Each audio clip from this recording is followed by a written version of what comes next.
Mata Najwa. 9 Juli tinggal seminggu lagi, ketegangan terasa kian meninggi. Kampanye memasuki hari-hari terakhir, tim sukses tambah keras berpikir. Satu sama lain saling mengawasi, gerak-gerik makin fokus di daerah kunci. Propaganda bertambah masif, tak peduli isinya negatif atau positif. Ketika waktu sudah sedemikian sempit, apakah akal sehat juga makin terhimpit? Inilah Mata Najwa. Pilih siapa, Prabowo atau Jokowi?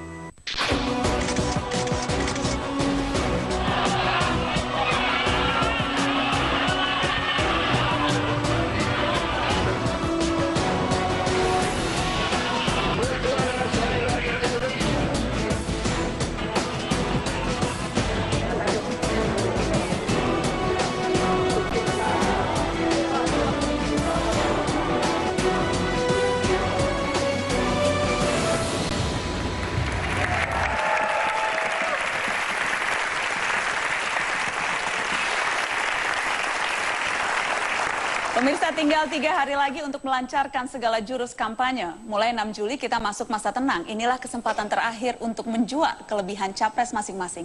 Saya undang 2 tim kampanye dari 2 kubu capres untuk berorasi masing-masing 1 menit. Mengapa capresnya lebih layak pilih?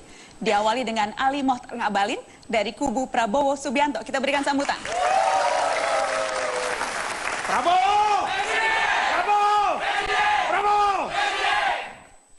Bang Ali, waktu Anda 1 menit, mengapa orang harus memilih jagoan Anda? Najwa, terima kasih. Para narasumber hadirin di studio, dan pemirsa serta seluruh rakyat Indonesia dimanapun Anda berada. Terimalah salam kebangkitan Indonesia. Selamat malam, Assalamualaikum warahmatullahi wabarakatuh. Waalaikumsalam. Hanya satu alasan paling mendasar. Alasan itu tidak ada lain kecuali orang bertanya, kenapa saya berada di Prabowo? Kenapa orang memilih Prabowo dan Hatta Rajasa? Tidak ada lain kecuali adalah alasan dari sebuah ideologi dan kemaslahatan Negara Kesatuan Republik Indonesia. Itu sebabnya Republik ini harus aman dari gangguan dan ancaman di luar negeri, dalam negeri. Kemudian Republik ini tidak boleh dilecehkan oleh kekuatan siapapun, termasuk negara apapun. Even dia adalah Amerika sekalipun, tidak boleh terganggu. Yang kedua, Bang Ali, waktunya sudah habis, hanya 60 detik. 60 detik. 60 detik. Silahkan duduk di samping saya. Kita berikan sambutan tepuk tangan. Ali Mohtar Ngabalin. Bang Ali boleh di sebelah sini? Oke, tenang. Itu kita sudah dengarkan orasi 60 detik dari Ali Mohtar Ngabalin, politisi Golkar.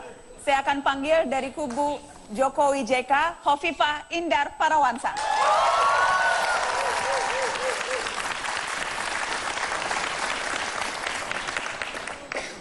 Silakan Bu Hovifah, 1 menit. Ya, Assalamualaikum warahmatullahi wabarakatuh. Seluruh warga bangsa yang saya hormati, bahwa APBN di negeri ini tiap tahun tambahnya selalu di atas 100 triliun. Tapi mari kita lihat bahwa Human Development Index kita, indeks pembangunan manusia kita makin tahun bukan makin membaik, tapi makin menurun. Kenapa? Karena derajat kesehatan, derajat pendidikan dan kesejahteraan rakyatnya ternyata tidak membaik seperti naiknya APBN itu sendiri. Maka Jokowi JK menyiapkan Kartu Indonesia Sehat dan Kartu Indonesia Pintar. Harapannya adalah buruh, nelayan, para tentara, para polisi, para guru, anak-anaknya akan disekolahkan dengan baik, pintar, sehat, dan keluarganya sejahtera.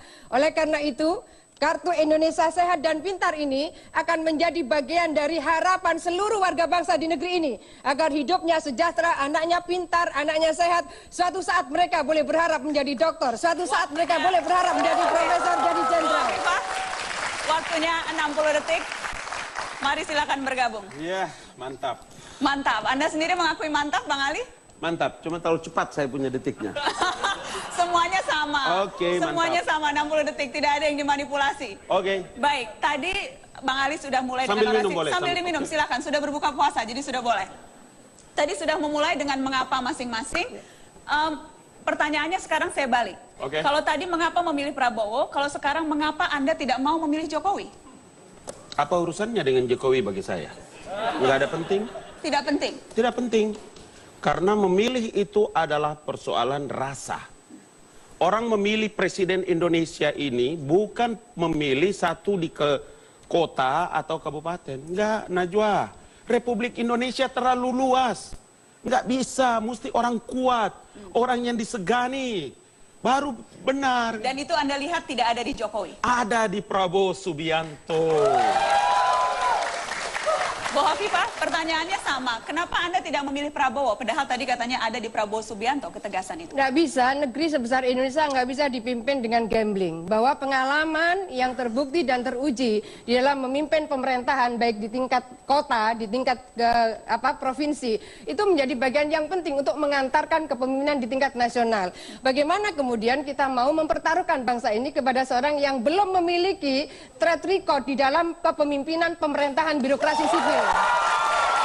Bang Ali, apa track record Prabowo yang bisa kemudian dijelaskan dan Tidak menjadi bukti? saja di Indonesia, Najwa, Bu Hovifah. Tidak ada saja di Indonesia. Seluruh dunia mengakui bahwa organisasi yang memiliki kemampuan manajemen dengan bagus, menyiapkan leadership yang bagus, itu adalah organisasi militer. Dan di Republik ini, latar belakang Jenderal Purnawirawan Prabowo Subianto itu tentara. Siapa yang bilang bahwa mantan Danjen Kopassus itu tidak punya track record? Siapa yang bilang bahwa Panglima Komando Strategi Angkatan Darat itu tidak punya kemampuan leadership dan manajemen? Memimpin birokrasi Nggak bisa. sipil. Oke. Memimpin birokrasi Tidak mesti sipil orang yang jadi presiden termasuk. harus mantan wali kota, harus mantan gubernur yang belum selesai. Ya. Nggak bisa. Ya, saya rasa kita mesti melihat bahwa ada persoalan-persoalan kepemimpinan pemerintahan yang itu tidak bisa dibalik begitu saja dari kepemimpinan sipil, dari kepemimpinan militer, lalu kemudian dia harus menjadi pemimpin yang punya komunikasi dengan yudikatif, punya komunikasi dengan eksekutif tingkat lokal, tingkat regional, dan punya komunikasi dengan legislatif dengan baik. Nah, kepemimpinan yang sudah diuji dan dibuktikan dari kepemimpinan di tingkat lokal, di tingkat regional, sampai kemudian naik pada tingkat nasional, ini kan sebenarnya tinggal naik tangga saja. Sehingga kita tidak gambling gitu, bahwa negeri sebesar Indonesia dengan kekayaan yang luar biasa ini memang harus dipimpin oleh orang yang sudah teruji dan terbukti. Oke, Ya. baik. Bang Ali, Bu Hovifah, itu tadi dari versi masing-masing. Saya ingin kita bicara soal yang dirasa cukup mengganggu kalau kita bicara kampanye selama hampir 1 bulan ini, yaitu kampanye hitam. Oke. Soal kampanye hitam, kubu mana yang paling banyak diserang oleh kampanye hitam? Apakah kubu Jokowi atau kubu Prabowo? Bu Hovifah? Ya, saya melihat bahwa sebelum Pak Yusuf Kalla diputuskan menjadi wakil presiden bersama Pak Jokowi, itu yang namanya obor rakyat sudah keliling se-Indonesia. Itu isinya fully 100% fitnah. Itulah black campaign. Saya menyebut kalau kita itu confident dengan kandidat yang kita usung, ayo kita promote keunggulan kompetitif dan keunggulan komparatif. Jangan kemudian tebar fitnah. Oke. Terlalu mahal negeri ini kalau integrasi bangsa kemudian harus dibelah-belah, disayat-sayat karena keinginan menang dengan menghalalkan segala cara. Jadi jawabannya kubu Jokowi yang lebih banyak? Karena saya ingin klarifikasi ke kubu karena Prabowo. ini terbukti, Apakah karena kubu- ini terbukti gitu. Ya. Silakan Bang Ali. Yang pasti kami ini tidak panik. Kami tidak panik mau dibilang Prabowo itu penculik, mau dibilang Prabowo itu nggak punya istri. Saya datang ke Batam, para pendeta-pendeta menyebutkan bahwa kalau Prabowo itu menang, kemudian ada etnis tertentu diusir, nanti rumah-rumah ibadat tertentu dibongkar dan lain. Kami pun tidak panik karena kami yakin bahwa ini adalah pertarungan yang bagus dan Prabowo Subianto serta Hatta Rajasa memesan santai, kalem, Oke. God never lie, God never sleep, Tuhan tidak tidur, Tuhan tahu bahwa insya Allah kita akan menang. Jadi kubu Prabowo juga merasa sama banyak ya diserang oleh kampanye Kalau hitam. saya bawa datang buku Black Campaign di atas meja ini, meja Najwa ini tidak muat. Tentang Prabowo mengkapitalisasikan Islam, tentang Prabowo membayar dan menggadaikan semua. Tapi kami tidak pusing dengan itu semua. Kami yakin dengan jalan kami. Ihdinas siratal mustaqim. Baik. Bang Ali, kalau begitu mari sekarang kita pilah-pilah. Mana kampanye hitam, mana kampanye negatif. Karena itu kan tentunya dua hal yang berbeda. Oke. Saya ingat Anda juga pernah bilang itu. Obor rakyat, saya balik bertanya ke Anda. Obor rakyat itu kampanye hitam atau kampanye negatif? Mau kampanye hitam ke kampanye putih ke negatif wala kampanye positif ya Syarifah, nah nggak ada urusan. Anda itu pertanyaan, apakah Anda Anda merasa itu kampanye hitam? Sampai sekarang saya belum tahu yang mana obor rakyat itu. Saya yang mana tabloidnya? Coba perlihatkan ke saya. Pasti kita ngelus dada lah ya. Kalau kemudian seorang tim lalu kemudian tidak tahu sesuatu yang sangat menggemparkan negeri ini karena isinya memfitnah. Jadi artinya, ayolah bersama-sama kita mencoba berbenah bahwa ternyata ada sebuah tabloid yang secara sistemik diterbitkan. Satu pesantren bisa dikirim satu mobil box, lalu hebohlah di berbagai media. Lalu seorang Pak Muhtar Ngabalin belum tahu, ini kan tragis menurut saya. Baik. Kita akan break. Kita akan kembali. Tetap di Mata Najwa, pilih siapa? Prabowo atau Jokowi? Sesaat lagi.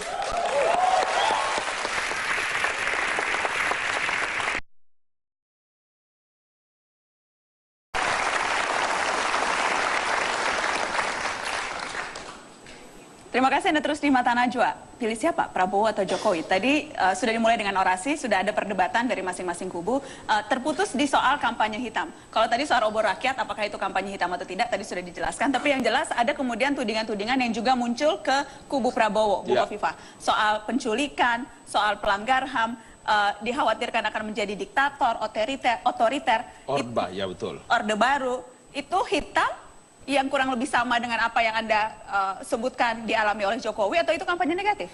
Secara definitif saya rasa berbeda. Kalau negatif campaign itu faktual, tetapi sisi negatif dari perjalanan karir seseorang, ya, pribadi seseorang. Tapi kalau black campaign itu memang fitnah gitu. Nah, kalau yang ini? Baik, kalau yang ini saya rasa kita mesti melihat kembali bahwa ada keputusan Dewan Kehormatan Perwira. Nah, kalau ada keputusan DKP pasti ada sesuatu yang mengantarai. Sehingga menurut saya ketika ada keputusan DKP terhadap perwira tinggi, maka yang terjadi ini faktual. Itu bukan black campaign. Kalau itu kategori negatif, ya, tapi itu bukan black campaign, bukan fitnah. Saya ingin sampaikan itu bukan fitnah karena ternyata ada keputusan DKP. Oke, ya. Bang Ali, itu bukan fitnah? Saya lagi-lagi harus mengatakan bahwa Pak Wiranto sudah kena batunya bahas masalah ini. Jadi Ibu Hafifah jangan ikut-ikut, nanti kena batunya lagi. Karena begini, kita ini orang-orang sipil di luar. Saya masih mahasiswa Universitas Indonesia, Fahri masih mahasiswa Universitas Indonesia, Budiman dan kami semua kami di luar. Kenapa peristiwa ini tidak diangkat pada waktu Prabowo menjadi wakilnya Megawati? Sekarang Prabowo menjadi calon presiden, ini terungkap semua. Seperti manusia ini semua punya kesalahan. Semakin difitnah dan semakin disudutkan Prabowo Subianto, saya mengatakan alhamdulillahirabbil. Jadi menurut Anda itu fitnah? Itu bukan fakta? Itu tidak saja sesat, tetapi menyesatkan rakyat ini, termasuk masalah DKP. Yang mana yang sesatnya? Itu tadi yang diceritakan, keputusan DKP segala macam. Karena ada pertimbangan-pertimbangan. Ini orang kalau diberhentikan, kalau Prabowo Subianto diberhentikan tidak dengan hormat, kenapa dia mendapat pensiun? Kenapa dia mendapatkan SK dengan sebuah pemberhentian dengan penghormatan? Oke, jadi ini fitnah, sesat dan menyesatkan. Wahai rakyat Indonesia, jangan ente percaya ini semua. Ini fitnah ya, halas. Tapi surat itu tidak pernah dicabut sampai sekarang. Bahwa keputusan Dewan Kehormatan Perwira itu tidak pernah dicabut. Artinya ada sesuatu yang menjadi prolog sampai kemudian ada Dewan Kehormatan, lalu mengambil keputusan, lalu mengeluarkan surat. Ya. Jadi ini tidak bim salabim, tidak sembarang kan bisa melahirkan seorang perwira tinggi di negara manapun. Jadi, ya. Baik. Soal kampanye hitam, masing-masing akan bilang ini hitam, ini fitnah dan sebagainya. Kalau saya tidak, saya kan tidak ada urusan dengan itu semua. Mau hitam, mau putih, mau negatif, mau positif, tafadhol, silakan aja. Kita harus membedakan antara negatif campaign dan black campaign supaya terang gitu. Bagi yang Prabowo, mana yang black campaign, jasa, apapun mau dilakukan ini untuk pendidikan politik di negeri ini bukan hanya untuk 9 Juli saya rasa. Di negeri ini orang harus dididik politik secara bermartabat dan secara berkualitas gitu. Sehingga tidak bisa sembarangan. Mana yang negatif, mana yang black. Kita bicara soal model kepemimpinan. Kalau kita memilih pemimpin, tentunya kita punya bayangan dan harapan model kepemimpinan seperti apa yang akan cocok untuk memimpin negeri ini 2014 seterusnya.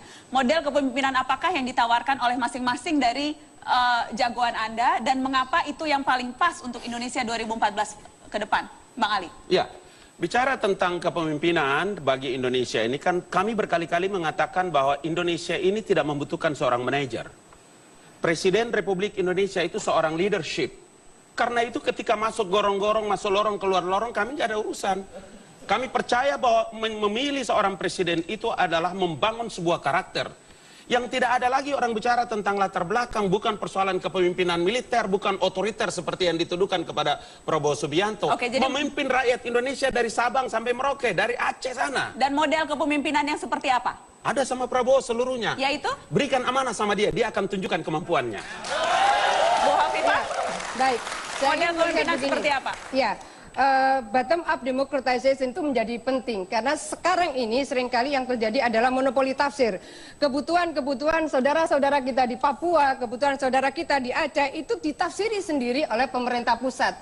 Mereka sebetulnya butuh pasar dikasih sekolah, mereka sebetulnya butuh rumah sakit dikasih jembatan misalnya. Yang dilakukan oleh seorang Joko Widodo adalah bagaimana beliau mencoba mendengar aspirasi yang berkembang. Lalu kemudian bagaimana kebinekaan di negeri ini yang kemudian kita melihat potensial konfliknya sangat mungkin anytime bisa muncul, anywhere bisa muncul di mana-mana. Dan kita bisa mendapatkan sosok Yusuf Kala yang sudah teruji. Jadi Bagaimana konflik resolution. apa dan mengapa itu akan bisa lebih baik dibandingkan yang tadi, model leadership yang bukan manajer? Prabowo Subianto. Ya, saya ingin mengatakan bahwa besaran wilayah geografis dan besaran wilayah administratif kita membutuhkan manager leader. Dia memiliki strong power leadership, tetapi dia juga memiliki skill managerial skill yang juga bagus. Ya. We need the strong power leader. Oke, satu menit terakhir, ini adalah hari-hari terakhir kampanye. Untuk yang belum memutuskan, untuk orang yang masih ragu, apa hal yang akan Anda yakinkan? Singkat-singkat saja, untuk mereka yang masih belum punya pilihan preferensi tertentu, apa yang harus mereka ingat sekarang? Saya memberikan jaminan kepada teman-teman yang masih ragu untuk menentukan pilihan.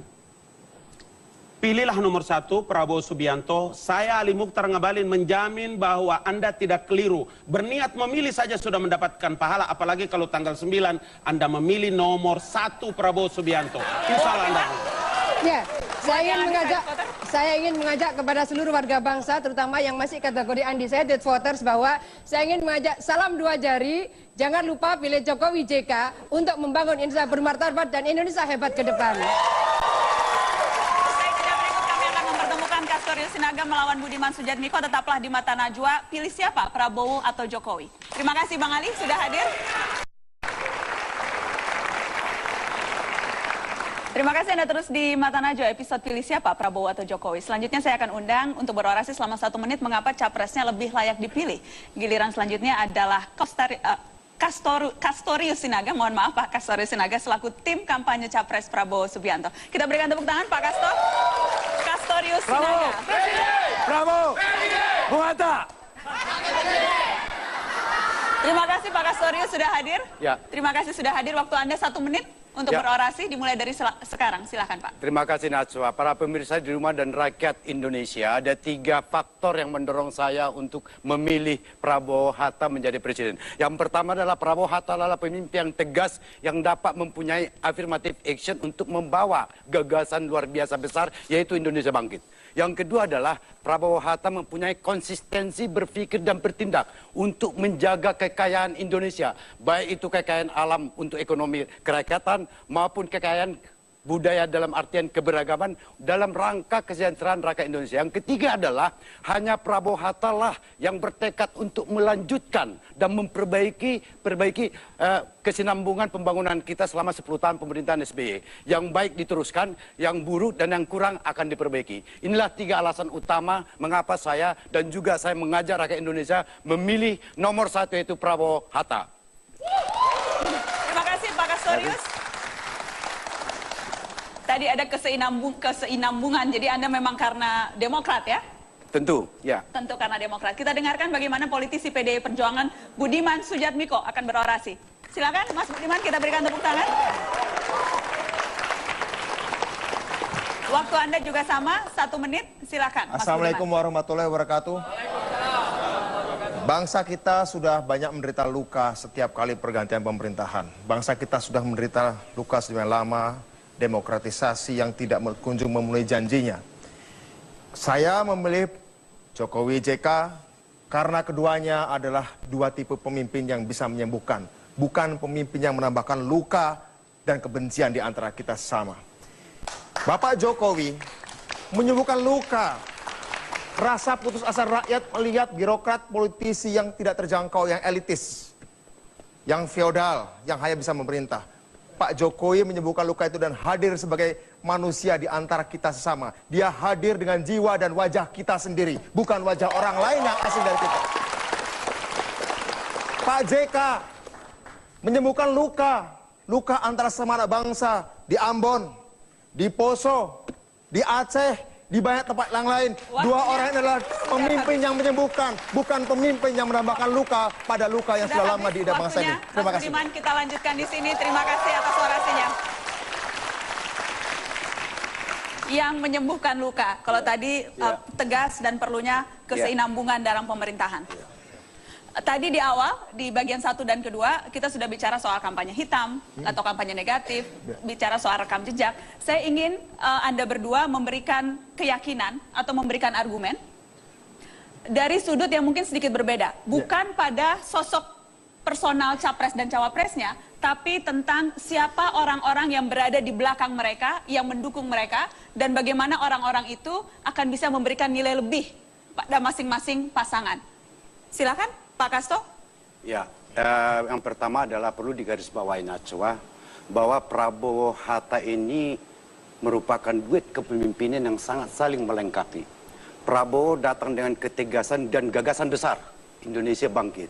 Hatta seorang negarawan yang sangat banyak berkecimpung di bidang pemerintahan yang bisa menerjemahkan dan mewujudkan gagasan-gagasan besar itu. Oke, siapa orang-orang di belakang ini dan bagaimana mereka akan bisa menjadi positif? Tentu kedua orang ini didukung oleh seluruh rakyat Indonesia. Karena apa? Seluruh rakyat Indonesia ini sangat begitu bermimpi, sangat begitu berkeinginan agar Indonesia ini bangkit dari keterpurukannya. Dan oleh karenanya saya kira di sini hal yang paling sangat esensial dalam kehidupan bernegara adalah di dalam leadership seperti Prabowo dan Hatta.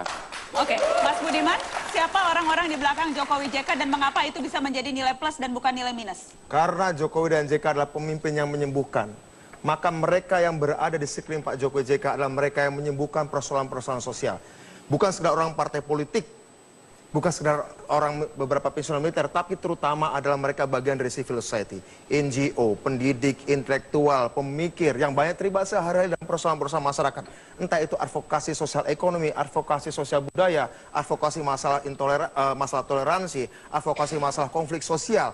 Banyak di antara mereka berada menjadi bagian dari barisan Pak Jokowi JK. Karena apa? Pemerintahan Pak Jokowi JK yang akan lahir dan menang, dan insya Allah menang tanggal 9 Juli besok adalah pemerintahan yang mendengar, pemerintahan yang mengajak semua orang, pemerintahan yang partisipatif. Rezim Orde Baru mengenalkan pendekatan teknokratis, seolah negara urusannya segelintir orang pintar. Rezim reformasi, demokrasi, menekankan pendekatan politis seolah negara urusannya segelintir orang berkuasa politik. Pak Jokowi JK akan mengajak bahwa ini adalah pembangunan Indonesia, adalah pembangunan semua orang. Pak Kasto, silakan. Pembangunan semua orang, apapun latar belakang agamanya, sosial ekonominya, saya kira itu pemimpin yang merangkul. Baik, bagaimana kemudian model kepemimpinan, tadi sudah dijelaskan, tapi bagaimana sistem pemerintahan ke depan akan bisa efektif dengan orang-orang di belakang Prabowo Subianto dan Hatta Rajasa? Oh, sangat jelas. Pertama adalah kalau kita lihat ya kondisi Indonesia saat ini, 10 tahun pemerintahan SBY telah meletakkan fondasi penguatan sistem, baik itu sistem demokrasi, sistem ekonomi, posisi Indonesia di luar negeri.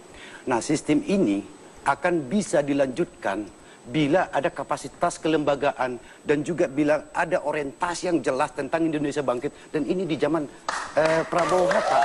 Nah, oleh karenanya kita melihat setelah jadi hanya akan melanjutkan apa yang sudah digariskan oleh Presiden tidak sebelumnya. hanya melanjutkan mimpi besar, gagasan besar Indonesia bangkit itu adalah Indonesia yang mandiri secara ekonomi dan lalu Indonesia yang bermartabat di dunia internasional dan juga Indonesia yang adil. Mas Budiman? Kami akan melanjutkan apa yang harus dilanjutkan, tapi kami akan mengoreksi apa yang harus dikoreksi. Ya, kami tidak akan melanjutkan tren menaiknya kesenjangan sosial dari koefisien Gini 0,38 pada masa berakhir masa pemerintahan Megawati sekarang menjadi 0,41. Artinya tingkat kesenjangan sosial kita bertambah. Di mana sekarang 56% aset nasional kita dikuasai oleh 0,2% penduduk saja. Artinya 56% aset nasional dikuasai oleh 400.000 orang saja. Itu nggak akan kita lanjutkan. Tapi yang mau kita lanjutkan apa? Yang mau kita lanjutkan adalah performa ekonomi yang baik, ya, pertumbuhan ekonomi yang baik. Tapi kita ingin pertumbuhan dengan pemerataan, pertumbuhan dengan merangkul dan tidak menciptakan konflik. Kita ingin menciptakan peace and social justice mainstreaming, pengarus utamaan perdamaian dan keadilan sosial dalam setiap pembangunan kita dengan cara merangkul semua orang. Baik, kita akan lanjutkan setelah pariwara. Tetap di Mata Najwa. Pilih siapa, Prabowo atau Jokowi? Kembali sesaat lagi.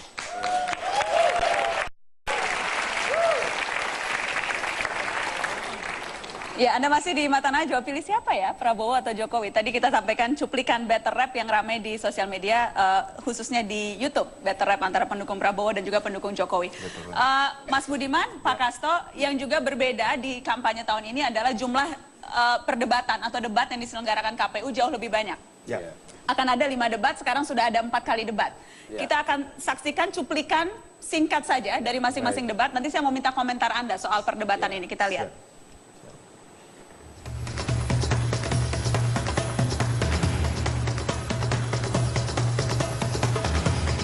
Akan kita berikan kartu Indonesia Sehat seperti ini. Dan kekayaan negara kita sekarang bocor, Pak Joko Widodo. Bukan hanya untuk pertahanan, tetapi juga hal yang berkaitan dengan ketahanan ekonomi kita. Saya ya sejalan dengan saudara Joko Widodo.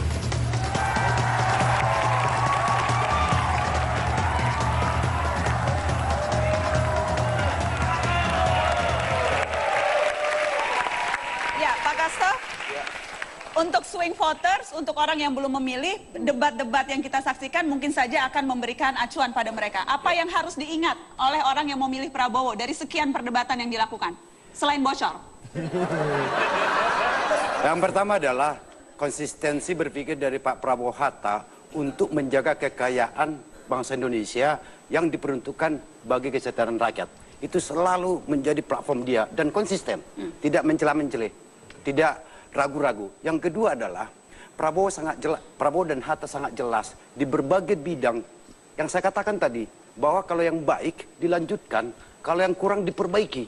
Ini adalah suatu pengakuan yang menurut saya kaliber negarawan yang memang melihat sejarah itu menjadi sebuah kontinuitas, kesinambungan. Bukan sejarah itu sesuatu yang disrupsi ataupun terpotong, entah itu dengan alasan revolusi dan segala macam. Rakyat kita itu sudah nyaman dengan pertumbuhan, dengan perkembangan, dan dengan demokrasi yang tentu harus membawa kesejahteraan. Nah, disinilah Prabowo sangat begitu jelas, terang, dan sangat begitu meyakinkan. Baik, Mas Budiman, selain kartu yang sering ditonjolkan, apalagi yang seharusnya diingat oleh orang yang hendak memilih Jokowi dari perdebatan yang terjadi? Jokowi adalah figur yang tidak pernah melukai. Tidak pernah ada track record kekerasan verbal maupun kekerasan fisik pernah dia lakukan. Itu penting. Pada sebuah bangsa yang sekarang menghadapi turbulensi seperti Indonesia, ya, dengan jumlah penduduk 250 juta, ibarat sebuah pesawat besar menghadapi turbulensi, ketika seorang pemimpin secara psikologis mudah panik, mudah naik darah, secara emosional sering gagal mengendalikan dirinya, bagaimana kita harapkan dan percayakan pada dirinya untuk mengendalikan 250 juta orang dalam sebuah pesawat besar Indonesia melakukan turbulensi. Pak Jokowi adalah pemimpin yang sudah mengalami berapa kali tes pressure test, ujian dalam tekanan, ya, entah di fitnah, entah di bagaimanapun, dia sudah melalui berbagai macam ujian tekanan, dan dia lolos tetap dengan tersenyum, tidak pernah naik darah. Kalau spesifik soal debat, itu juga Anda lihat?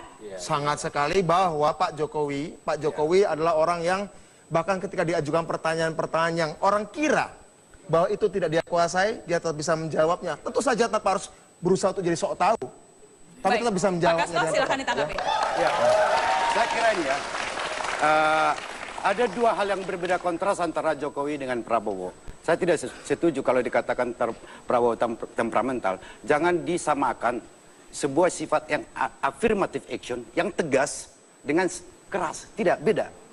Tegas adalah karena dia punya tujuan dan yakin pada tujuan yang besar itu, yaitu Indonesia bangkit. Dan lalu Pak Jokowi, dengan rasa hormat saya seluruh kepada Pak Jokowi memang ciri manajerial, bukan leader. Kalau Pak Prabowo itu jelas sekali, Dia ingin membuat suatu transformasi sosial, transformasi ekonomi, dan transformasi politik.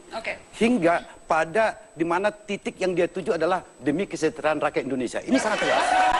Saya mau kunci satu kata dan mudah-mudahan Bung Castro tidak akan lari dari kata-kata yang diucapkan berkali-kali. Konsistensi pada sumber daya alam. Saya mau tanya sikap Pak Prabowo terhadap mafia migas. Oh, itu sangat jelas. Apa? Mafia diserahkan kepada hukum, dan sekarang lihat, mengapa Pak SBY... Bagaimana kalau kemudian mereka terlibat mafia migas terlibat dalam mencari perlindungan politik? Masuk ke karena hukum. Apakah Pak Prabowo memotong jarinya sendiri? Pak Prabowo itu sangat jelas, seluruh kekayaan alam dan kekayaan sumber daya alam Indonesia sesuai dengan konstitusi adalah untuk kesejahteraan rakyat Indonesia. Oke. Bukan seperti gas tangguh yang dijual oleh Ibu Megawati dengan harga di bawah rendah. Yang sekarang justru dinaikkan, dinegosiasi oleh Pak SBY, naik menjadi $8, sehingga kita mendapat uang fresh 12 triliun. Nanti di zaman Pak Prabowo ini akan dilanjutkan renegosiasi sehingga kita dapat 40 triliun tambahan setiap tahun. Tanggapan Anda soal itu? Soal mana? Soal yang tadi? Kalau tadi Anda mempertanyakan mafia gas, ini malah dipertanyakan soal gas tangguh dan itu kemudian dijual. Calon presiden kami adalah Jokowi JK. Calon presiden kami Jokowi JK. Dan mengenai renegosiasi bahwa itu sudah dinaikkan, itu memang Bu Mega ketika melakukan kesepakatan dengan pemerintah Tiongkok, ada klausul. Ada klausul bahwa jika ada perubahan harga memang harus dinaikkan. Jadi ini bukan prestasi SBY. Ini adalah klausul yang sudah disepakati oleh Ibu Megawati dengan Presiden China pada waktu itu sebelum jangan potong dulu. Saya tadi jangan mengelabui publik. Saya belum selesai. Baik, kita dengarkan. Tangguh itu tahun 2002, Pak Budiman. Jadi klausul dalam kesepakatan itu adalah jika ada kenaikan harga, maka itu dinaikkan. Jadi itu bukan kebijakan subjektif dari Bapak SBY. Jadi bukan prestasi. Penting untuk diketahui, jangan sampai beberapa achievement orang lain kemudian diklaim sebagai prestasi. Nampaknya ada kesamaan, ya, bahwa ketika prestasi Pak JK menyelesaikan di Aceh diklaim oleh Pak SBY, ya kan? Pak Budiman, prestasi orang lain untuk undang-undang desa diklaim oleh Pak Prabowo. Itu juga masalah juga, kan? Nah, di sini nggak boleh. Tadi copyright dalam politik nggak boleh. Kasih saya kesempatan Saya kasih sedikit. kesempatan, Pak. Oke. Pak Budiman memutarbalikkan fakta bahwa renegosiasi ini katanya tidak prestasi SBY. Saya kasih kronologi. Bahwa tahun 2002, Ibu Megawati menjual dengan harga yang sangat murah ke Tiongkok. Tahun 2006, Pak SBY memulai renegosiasi. Tahun ini berhasil. Lalu prestasi siapa? Itulah yang saya katakan. Kalau ada penjualan, kalau ada kenaikan, memang harus dinaikkan. Sebentar. Memang jika ada kenaikan harga, memang harus dinaikkan. Jadi bukan sesuatu yang luar biasa juga, biasa-biasa saja. Soal gas tangguh, 1,5 menit sebelum headline news, saya ingin meminta dari sekian banyak kekurangan dan kelebihan masing-masing calon. Tidak ada yang sempurna. Betul. Tapi apa satu hal pembeda utama Prabowo dan Jokowi di mata masing-masing pendukungnya? Pak Castro. Pak Prabowo dan Pak Hatta adalah bagi saya dan bagi rakyat Indonesia sebuah leader yang begitu kompak saling mengisi, seolah-olah kita diingatkan pada reinkarnasi Soekarno-Hatta dulu yang membawa kebangkitan Indonesia yang seutuhnya. Pembeda utamanya dengan Jokowi apa? Pak Jokowi menurut saya adalah dia baik sebagai manajer gubernur Jakarta, mengurusi gorong-gorong, mengurusi macet, dan juga mengurusi reformasi birokrasi di Jakarta. Baik. Mas Budiman, apa pembeda utama Jokowi dengan Prabowo dan mengapa Anda yakin Jokowi yang lebih baik dari versi Anda? Setiap pemimpin politik pasti punya program dan visi yang baik. Tidak ada yang membawa secara sengaja pada celaka. Tapi sering kali pemimpin menunda untuk melaksanakan agenda baiknya ketika berbenturan dengan kepentingan dirinya, kepentingan kelompoknya, kepentingan bisnisnya. Pak Jokowi, visi misinya nggak terlalu jauh berbeda dengan Pak Prabowo. Tetapi dia tidak punya baggage, dia tidak punya beban masa lalu yang membuat dia harus menunda kebaikan itu. Ketika kebaikan itu dilaksanakan, dia tidak perlu menundanya karena tidak bertabrakan dengan kepentingan bisnisnya, kepentingan masa lalunya. Dia tidak punya masa lalu yang buruk. Itu yang membedakannya dengan Pak Prabowo. Saya kira dia tidak punya masa lalu yang buruk. Masa lalu yang mana nih yang Anda sebutkan? Masa lalu yang harus diemban oleh setiap pemimpin bangsa Indonesia sesuai amanat konstitusi. Melindungi segenap bangsa Indonesia. Melindungi segenap bangsa Indonesia. Pak Jokowi tidak pernah melanggar hak atau melanggar kewajiban untuk melindungi segenap bangsa Indonesia. Baik. Untuk hak hidup, Baik, sudah. hak hidup sejahtera, dan sebagainya. Itu pembeda dari masing-masing. Kita harus break untuk headline news pukul 21 waktu Indonesia Barat. Tetaplah di Mata Najwa. Setelah ini akan ada debat antara Fahri Hamzah dan Nusron Wahid. Sesaat lagi tetap di Mata Najwa.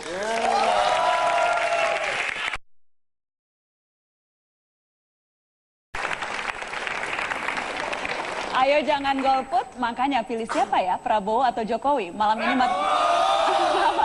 dari kubu Prabowo sudah teriak Prabowo, dari kubu Jokowi teriak Jokowi.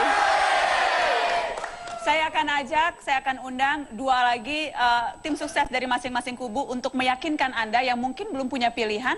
Yang pertama saya panggil Fahri Hamzah dari kubu Prabowo Subianto dan Hatta Rajasa. Prabowo Hatta. Apa kabar Mas Fahri? Sip. Terima kasih sudah hadir. Waktu Anda 60 detik. Yakinkan orang yang belum yakin mengapa Prabowo pilihan tepat. Mulai dari sekarang. Saudara-saudara sebangsa dan tanah air, Assalamualaikum warahmatullahi wabarakatuh. Selamat malam dan salam sejahtera bagi kita semuanya.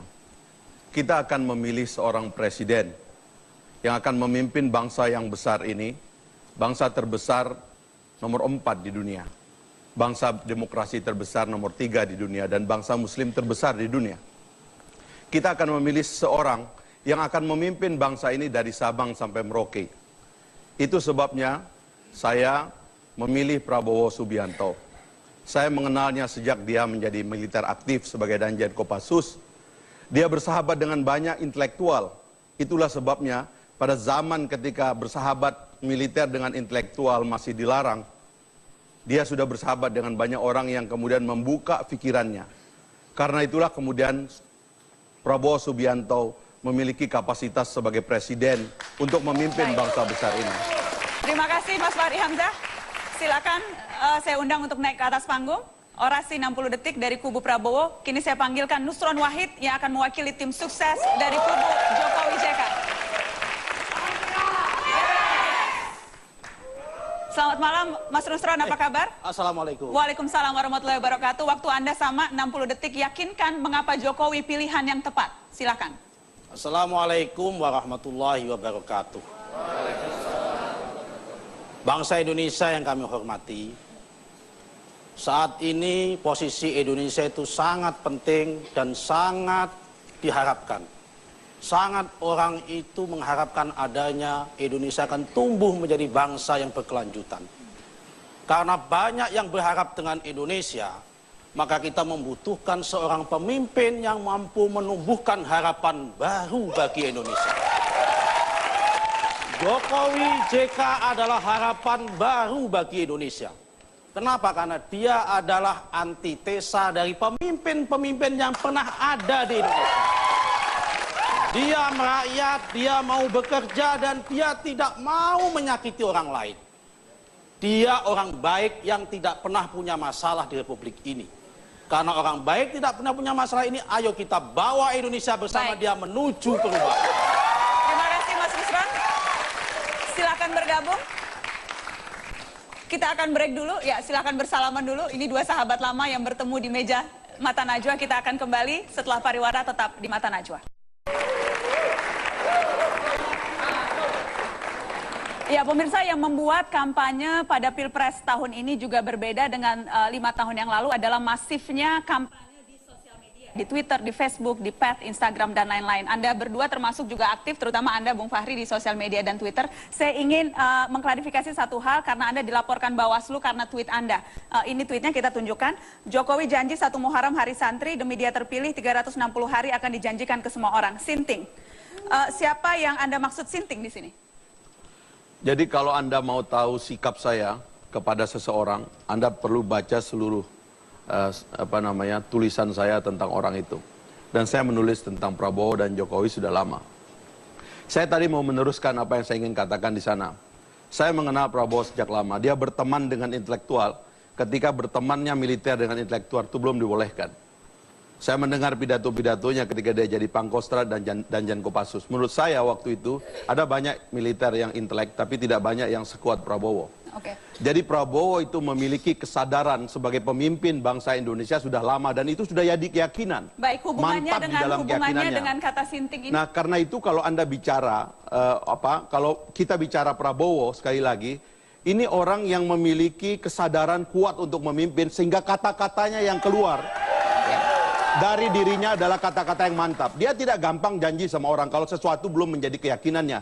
Dia hanya bisa melaksanakan sesuatu yang sudah mantap menjadi keyakinan hatinya. Oke. Saya tidak akan memaafkan diri saya saya bisa memaafkan diri saya memilih orang yang ada salah. Tapi saya tidak akan memaafkan diri saya kalau milih pemimpin yang peragu, yang limbung dan membuat bangsa ini hancur. Oke.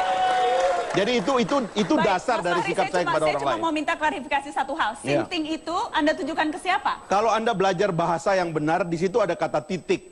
Jadi sinting Kita ke di siapa? Indonesia ini kadang-kadang bilang bercandaan di Twitter pribadi kita, gile lu drone. Ya. Itu biasa, kita bercanda. Oke. Tapi baik. kalau dianggap serius ya kita akan klarifikasi secara serius. No problem. Jadi ke siapa itu sintingnya? Ya kalau Anda lihat itu kan soal ide. Ya kan? Ini setiap orang janji. Saya kemarin tadi mengkonferensi pers. Oke. Janjinya di DKI itu, ya. Baik. Janjinya di DKI itu ada 64. Baik, kalau Anda Yang tidak- sudah dilaksanakan baru 5. Dia janji mau mimpin DKI 5 tahun, tapi tidak. Bang Nusron, Ya. Anda kalau tidak mau mengklarifikasi di mata Najwa, Anda Saya juga- mengklarifikasi, ini Baik, persoalan Anda akan- janji dia. Silakan, Mas Nusron. Tidak usah diklarifikasi yang soal sinting ya, katanya mau ke Bawaslu saja mungkin. Silakan Anda menanggapi karena ini kaitannya dengan santri dan sebagainya. Ya, saya pikir begini. Kalau saya baca dari aspek semantik atau aspek bahasa dari Twitter itu, kalimat atau kata-kata sinting itu dalam konteks itu bisa melekat di dalam 3 hal. Pertama, bisa Pak Jokowinya sinting. Yang kedua, bisa si santrinya sinting. Yang ketiga, bisa ide untuk menjadikan 1 Muharram sebagai hari santri sinting. Yang tahu siapa? Yang tahu Fahri. Tetapi publik yang membaca bebas untuk menginterpretasi. Karena bebas untuk menafsirkan, karena ini masalah hermeneutik, masalah ilmu tafsir, sehingga orang tidak boleh disalahkan kalau kemudian menafsirkan macam-macam tentang Fahri, sahabat saya ini. Fahri mengatakan bahwa berarti orang marah, boleh marah, dikatakan Jokowi sinting, ada dia punya pengikut. Kemudian santri marah, wajar karena santri dianggap sinting, karena tafsir. Kemudian orang yang mengidolakan ada hari santri, kemudian idenya dimentahkan dikatakan sinting, marah, juga wajar, karena juga tafsir. Karena itu lebih baik masalah ini karena namanya teks itu bebas untuk menafsirkan apalagi teks Kalau di Anda publik. menafsirkannya apa? Kalau saya menafsirkan macam-macam. Satu macam aja karena waktunya singkat. Jadi dia itu, ini kan sahabat. Kita ini saling mengenal lama ya. Iya. Nusron akan kesulitan menganggap bahwa saya itu gampang menghina orang. Karena saya tahu Nusron nggak pernah melihat saya menghina orang. Jadi Bukan karena begitu, itulah. Ri. Gini Ri ya. Kalimat ini bukan nada menghina. Ya kan? Bisa bermakna menghina, bisa tidak. Ini bukan masalah. Orang tidak semua tahu siapa Fahri secara dekat. Kalau dia tidak dekat. Tapi Nusron tahu kan. Nah, tetapi persoalannya ini jadi multi tafsir dan jadi efek berantai yang itu menjadi Ya konsumsi kita publik. biarkan Bawaslu aja. Anda menyelesaikan. tersinggung tidak? Kenapa? Anda tersinggung? Kalau yang dimaksud bahwa Jokowi sinting, ide hari santri itu sinting, kemudian bahwa kemudian santri dan sinting, ya saya tersinggung. Kita akan lanjutkan setelah pariwara.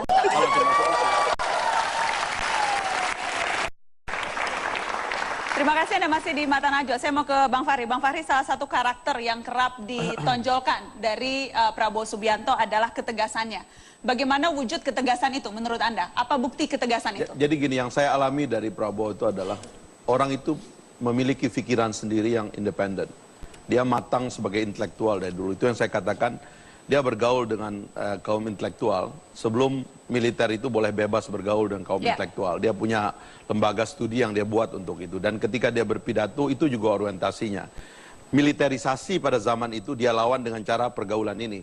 Bahkan juga dia bergaul dengan kelompok Islam. Anda tahu pada waktu itu kalangan-kalangan tertentu di kalangan masyarakat Islam itu punya masalah dengan militer. Itu yang dia rekatkan.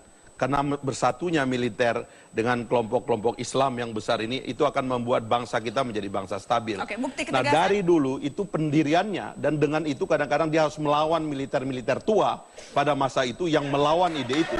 Gitu. Nah, jadi dia sudah punya sikap dari awal dan sikap itu yang membuat dia tersingkir dari militer dan nggak apa-apa. Dia keluar dari militer.